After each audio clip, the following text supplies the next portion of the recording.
It is.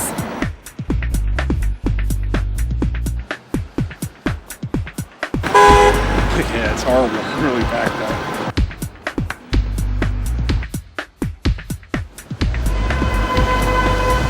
There's never enough room for everybody to get where they're going. Everybody seems like they're in such a hurry.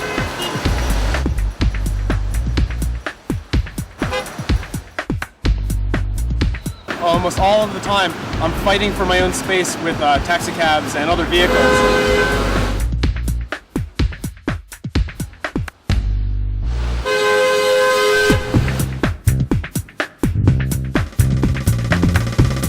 I think probably the largest problem we're going to have with congestion, and we continue to have, is the design of the city.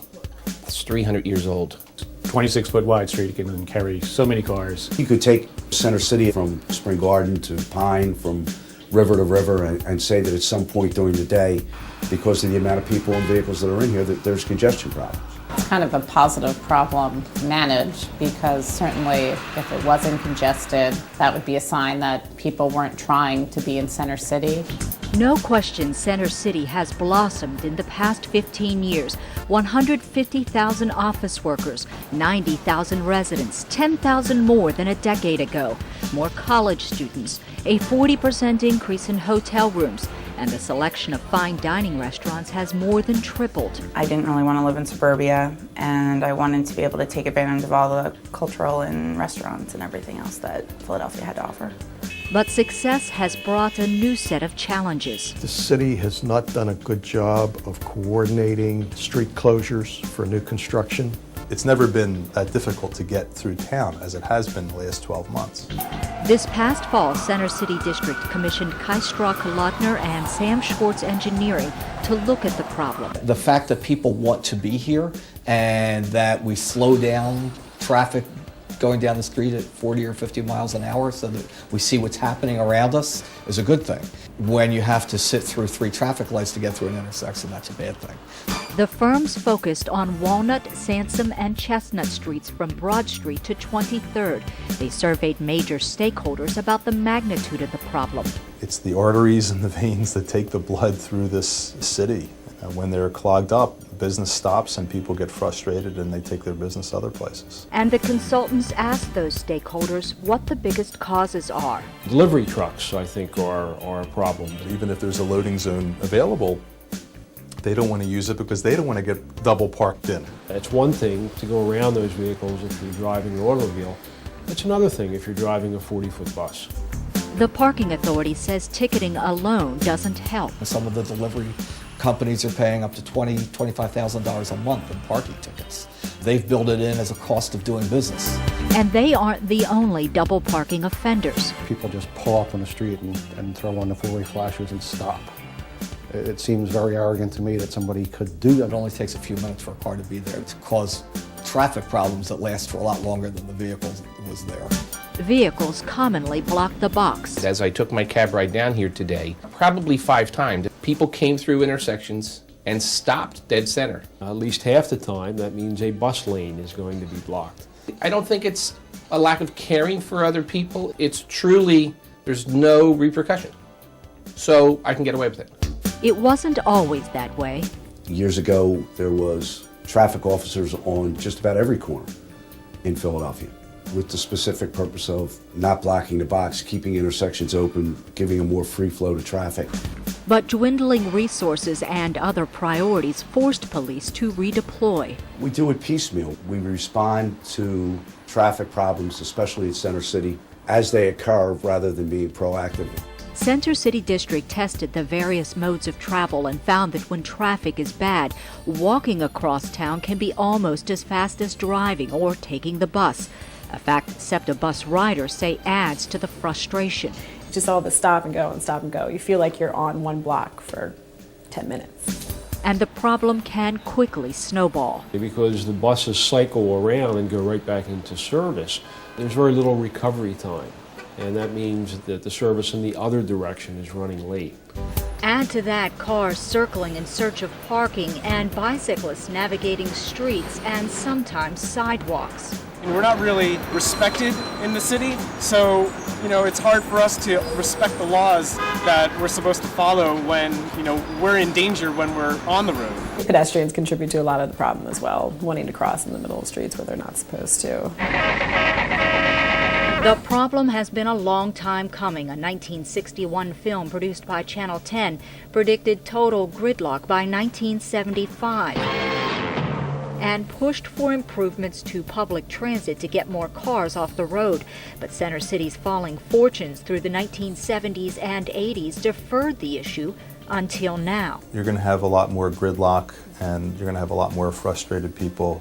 Gridlock will be a point where people are starting to say, I won't come into town. We're not there yet. This is the moment we can make wise decisions.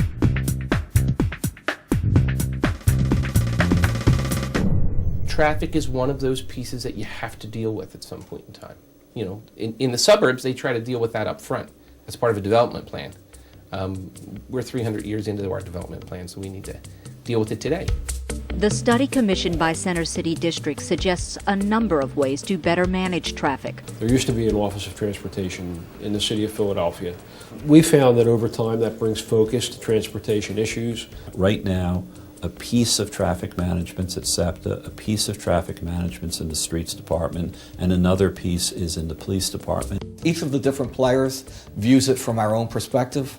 We need someone to come in and say, okay, all of these views are legitimate, but they're sometimes in conflict, so we're going to have to give a little bit here and there. You need to have enforcement of what's moving, what's parking, where transit vehicles could be, and I think an overall transportation strategy. One strategy the study suggests is shifting loading zones for trucks and delivery vehicles to Sansom Street, to numbered streets, or adjacent alleyways to ease congestion on Chestnut and Walnut. There are certain blocks of Sansom Street where we could totally eliminate parking meters and create dedicated parking for trucks only. I think that these deliveries should be made overnight. We need to both provide another option for them and a more stringent enforcement mechanism, which is towing. Buses could be given priority. Maybe you try to designate certain streets or routes as busways and clear other types of traffic from those areas for certain parts of the day. Bus-only lanes could be painted red, and bus-only hours on Chestnut and Walnut could be made consistent so motorists would clearly understand the rules.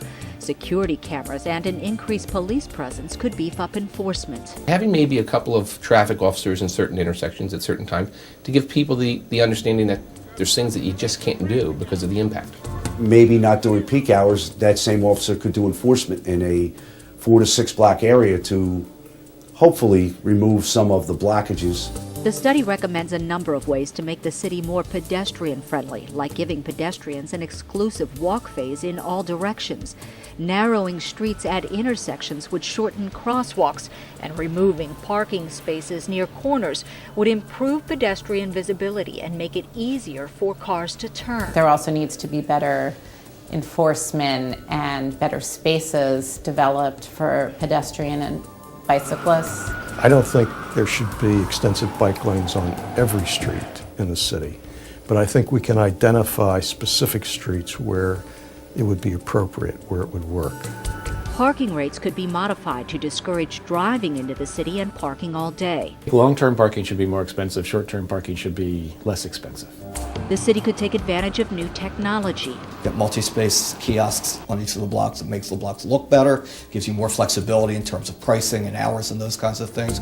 Parking garages and lots could provide motorists with real-time information, guiding them to facilities with available spots. There really needs to be better policing of the valet companies. They need to put their cars into designated parking facilities, not just put them anywhere on the streets. The long-term problem was to get more people out of cars and onto SEPTA, and to have more SEPTA trains coming into town. That has been the challenge for decades. Nobody'd use the subway if he didn't have to. No, thank you.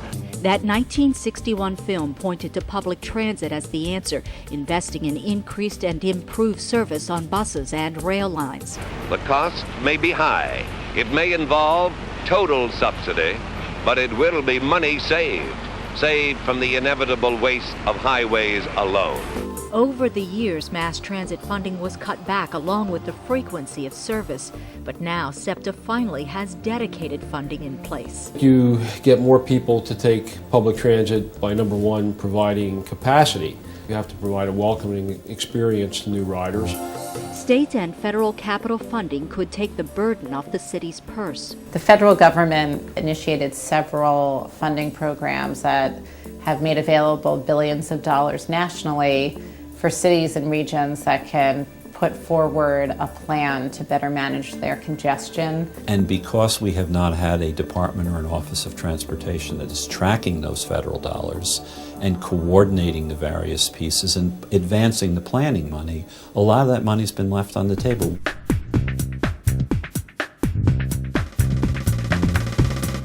I've traveled to Europe now a few times. They do some great things there. They're very, I think, bold in terms of their transportation approach. They really put an emphasis on providing for other ways to get around besides the car. The city of Copenhagen is a classic example. Over the past 25 years, the city's traffic engineer has been converting parking lots into public spaces for people. He would say if they can't park, they won't drive. So he started to remove 3% of the downtown parking every year.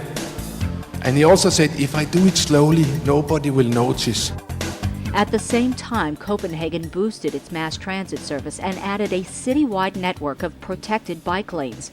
Now, only 23% of residents drive a car to work in downtown Copenhagen, while 36% rely on bicycles. We should make a city where we can walk as much as possible, where we can bike as much as possible.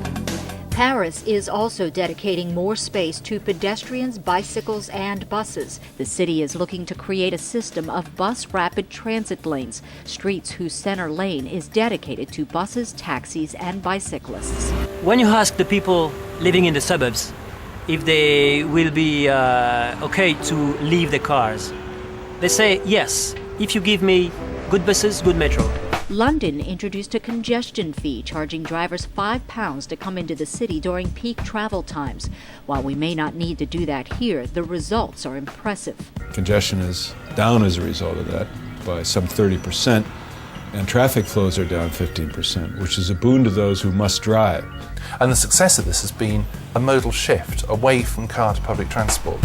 London is one of many cities, including Copenhagen, Montreal, Paris, and Bogota, that seek to encourage bicycle use by creating safe bike lanes that are physically separated from traffic. All you have to do is switch the location of the bike lane and the parked cars. So it would go sidewalk, bike lane, parked cars. Anytime you make a space that doesn't say right off the bat, I'm for cars, that you make a place that really says I'm for people.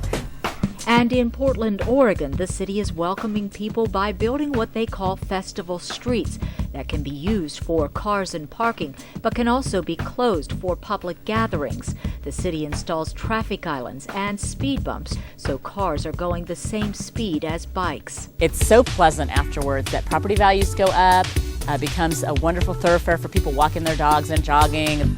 All modes of transportation are important to the city, and they all need to be improved and made more effective. Everybody's going to have to sacrifice, change the way they're doing things a little bit. A more holistic look and take a look at the whole problem. Many cities have created strong departments of transportation. That office needs the wherewithal to make changes, and they're not always easy changes.